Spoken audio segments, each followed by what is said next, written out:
El día de ayer vimos un escrito de Elena White acerca de Cristo y su ley, y sobre todo de aquel versículo cuando Cristo dijo que no había venido a destruir la ley y los profetas, y estuvimos explicando el por qué realmente Jesús dijo esto, y dijimos que tendría una continuación, y es este tema que hoy vamos a presentar.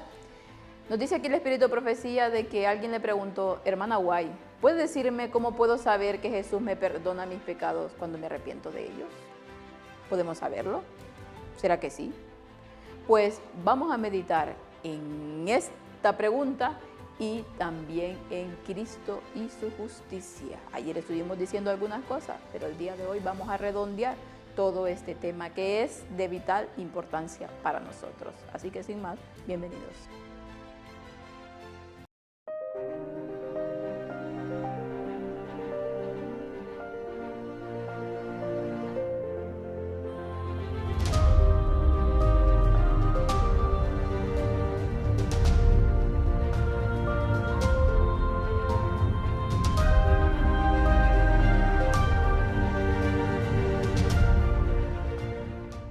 Y intentaremos explicar lo mejor posible este tema, aunque ya la sierva del Señor aquí nos lo explica muy bien, para que de una vez por todas entendamos que solamente somos salvos por Cristo.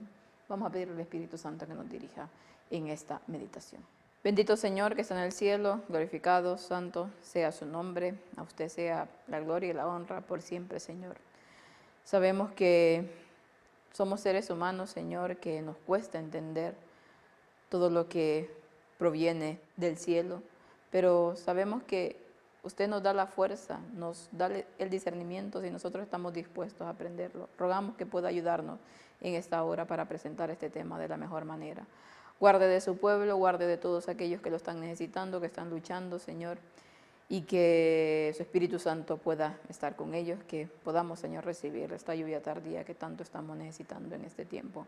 Todo esto lo rogamos en el bendito nombre de su Hijo, amado Cristo Jesús, con el perdón de nuestros pecados. Amén. Romanos 10 y versículo 7 nos dicen: pero la justicia que es por la fe dice así: no digas en tu corazón, ¿quién subirá al cielo? Esto es para traer abajo a Cristo. O ¿quién descenderá al abismo? Esto es para hacer subir a Cristo de entre los muertos.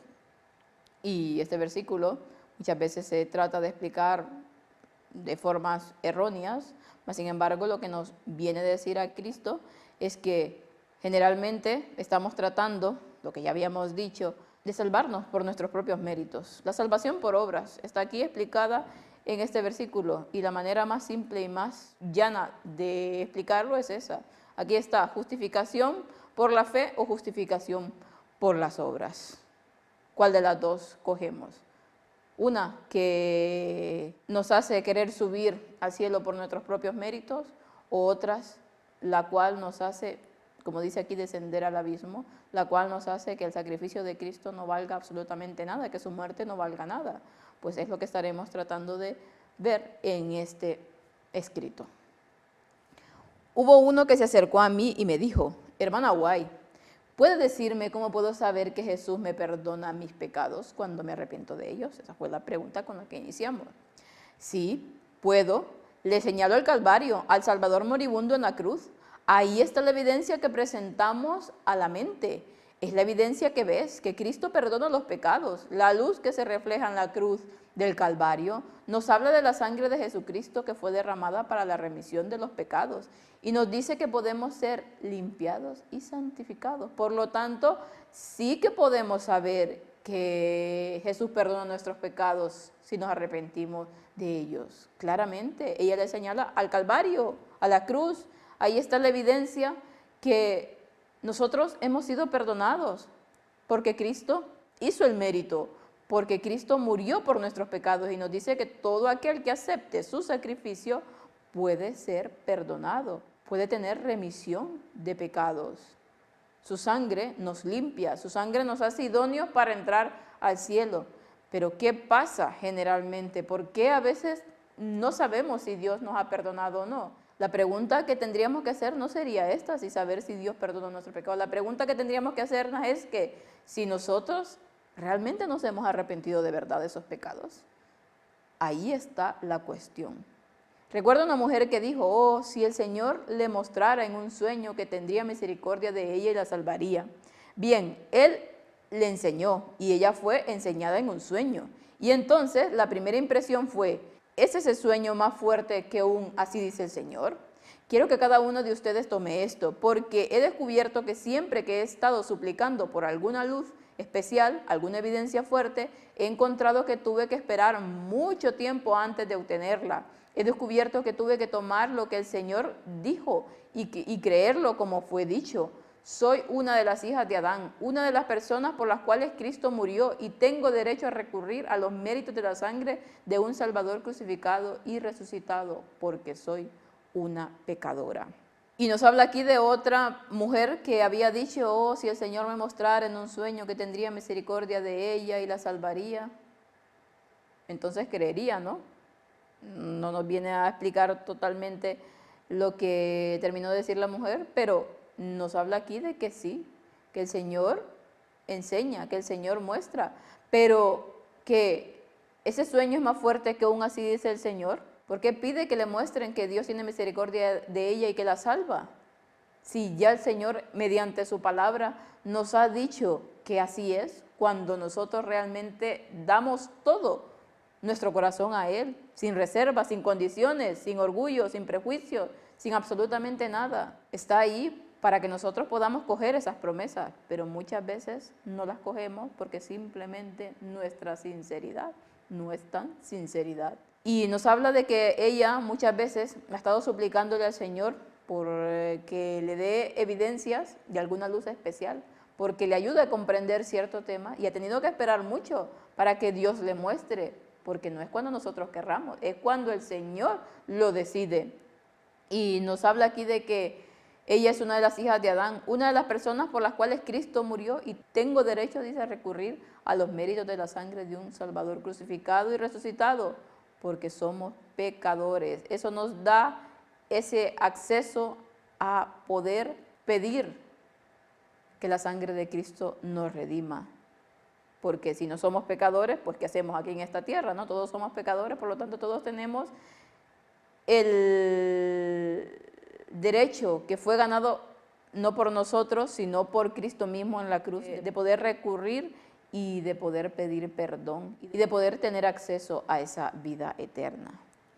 Y cuando el diablo venga y señale tus pecados y crímenes odiosos, dile, sí, soy un pecador, pero Cristo es un Salvador. Y Él dice, no he venido a llamar a los justos, sino a los pecadores al arrepentimiento.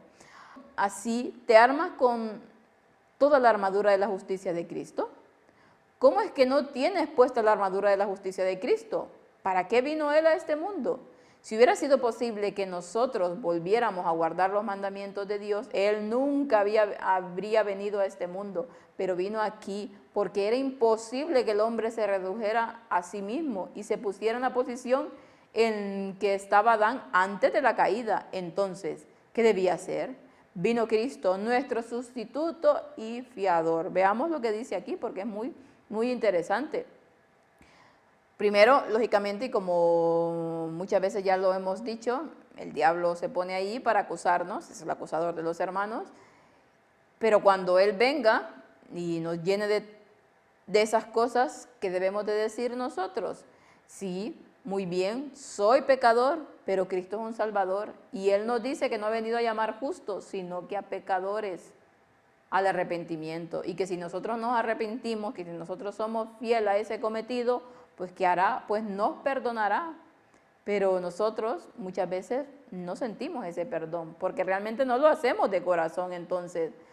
Y entonces, así te armas, dice, con toda la armadura de la justicia de Cristo, cuando realmente estamos rechazándola. ¿Cómo es? Dice que no tienes puesta la armadura de Cristo. ¿Para qué vino a Él a este mundo? Si nos habla que si nosotros hubiésemos sido capaces de poder guardar esa ley de la cual estuvimos hablando ayer, entonces Cristo no hubiese tenido que venir a este mundo, no hubiese tenido que hacer absolutamente nada porque ya nosotros éramos capaces de hacerlo, pero no, sabía que nosotros por sí mismos no podemos hacerlo, que nuestra justicia son como trapos de inmundicia. Su justicia tenía que estar en el hombre para poder ser aceptos al Padre, porque era la única manera. Pero vino aquí, dice, porque era imposible que el hombre se redujera a sí mismo y se pusiera en la posición en la que estaba Adán antes de la caída. Entonces, ¿qué debía hacer? Pues vino Cristo como nuestro sustituto y fiador. No estamos en la posición de Adán antes de la caída. No tenemos ese privilegio porque el mismo Adán perdió ese privilegio y cayó. Por lo tanto, el hombre ya no puede hacer nada por sí mismo. Necesita totalmente de Cristo para poder salir vencedor, para poder guardar su ley, para poder hacer todas las cosas posibles para entrar al cielo. Sin Cristo no somos absolutamente nada. Sin su justicia no valemos para nada. Antes de que Él viniera, estaba bajo un yugo, pero Cristo estaba por encima de la ley. Era el originador de la ley. Así que no había yugo sobre Él, y los ángeles estaban en obediencia a Cristo, que no estaba bajo el yugo.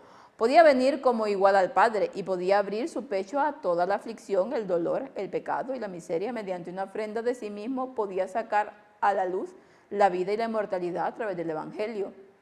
Esta es la única esperanza de vida. Y cuando Cristo gritó, consumado es, llevó a cabo el plan ideado, había muerto en nombre de la raza, como una ofrenda voluntaria a Dios. No se le instó a hacerlo, sino que lo asumió para poder salvar a la raza caída. Bajó a la tumba y salió de ella.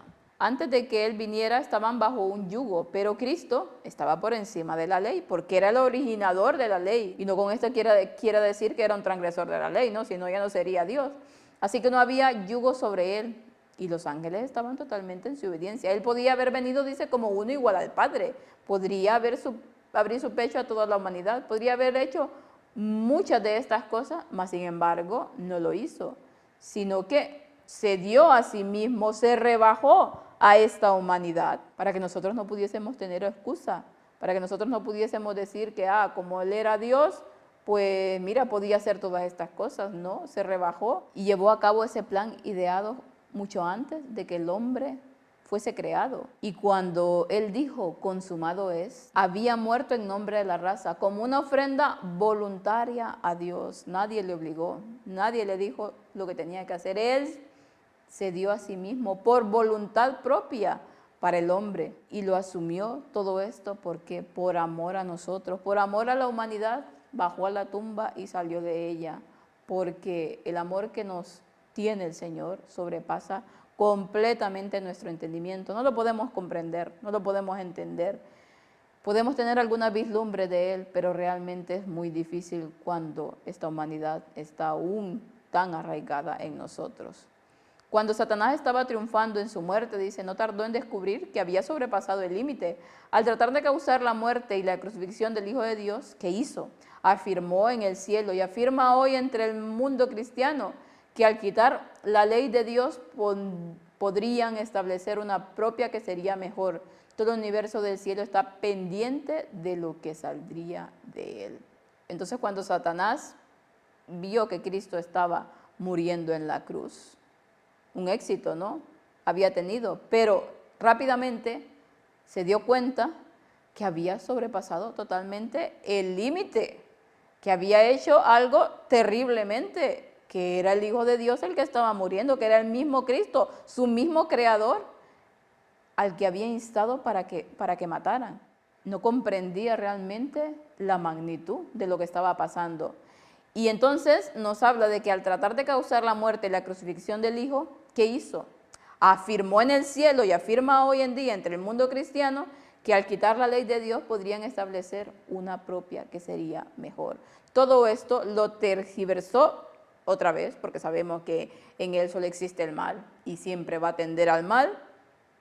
Entonces lo utilizó para ponerlo en su marco de falsedad, en su engaño, en el que la ley de Dios no sirve, en el que el mundo puede establecer una ley mejor y que Él puede hacerlo mucho mejor de lo que lo pudo hacer Cristo. Todo el universo del cielo, dice, estaba pendiente de lo que saldría de Él. Y al final nuevamente vemos que Satanás lo que nos quiere hacer creer a nosotros son, una, que no necesitamos la ley de Dios, y otra que nosotros, por nuestros propios méritos, podemos guardar la ley de Dios. De una u otra manera, lo único que quiere es poner a un lado el verdadero significado de la ley y poner a un lado el sacrificio y la justicia de Cristo, haciendo creer a los hombres que ellos son suficientemente justos, que ellos son suficientemente fuertes para salvarse. Nuevamente vemos aquí en este escrito la justificación por la fe por un lado y la salvación por obras. ¿A cuál nosotros nos vamos a aferrar? ¿A la justicia de Cristo o a la nuestra? De nosotros depende. Aquí el escrito es muy claro. Sin Dios, sin su justicia no podemos hacer nada. Con nuestras propias fuerzas no podemos hacer nada. Necesitamos ir a Cristo completamente, con un corazón contrito y humillado, con un arrepentimiento verdadero, sincero, para que Cristo pueda cambiarnos. Si no, no hay nada que pueda hacer Él por nosotros. Si nosotros queremos, Él no puede obligarnos, y eso lo tenemos que tener muy claro.